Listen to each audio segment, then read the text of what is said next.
Welcome to Delishdoers. Fast, flavorful, no fuss. Today we're making a Mapo Tofu inspired dish that will change your mind about tofu in one bite. It's spicy, savory, and comforting, made with ingredients you can find at most US grocery stores or on Amazon. Start by heating a pan over medium heat and adding some oil. Add ground pork or beef and break it apart. Cook, stirring constantly, until it's about 80% browned, about 2 to 3 minutes. Season lightly with salt and pepper.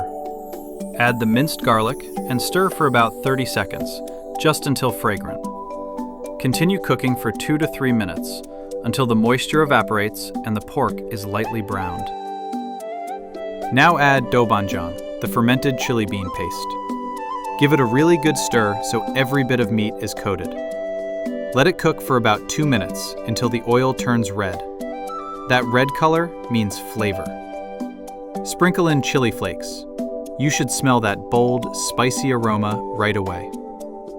Pour in chicken broth and let everything simmer for another 2 to 3 minutes. If you want extra heat, add a spoon of chili oil or crispy chili oil. Next, mix potato starch with water and stir it in. Cook for 30 seconds to 1 minute, just until the sauce turns glossy and thick. Now let's talk tofu. We're using silken tofu for that smooth, soft texture. Cut it into bite-sized cubes and carefully slide it into the pan. Use a spatula to gently push the sauce over the tofu. You can gently stir, but be careful. We want the tofu coated without breaking. Let it simmer for 2 to 3 minutes so the tofu absorbs all that flavor. Finish with chopped green onions and let it cook for another 30 seconds to soften them. And that's it. Soft tofu, bold spice, savory sauce. This easy Mapo Tofu style dish is best served hot with a big bowl of rice.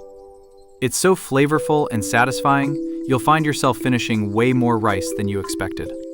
Give it a try, and we'll see you next time for another fast, flavorful, no-fuss dish.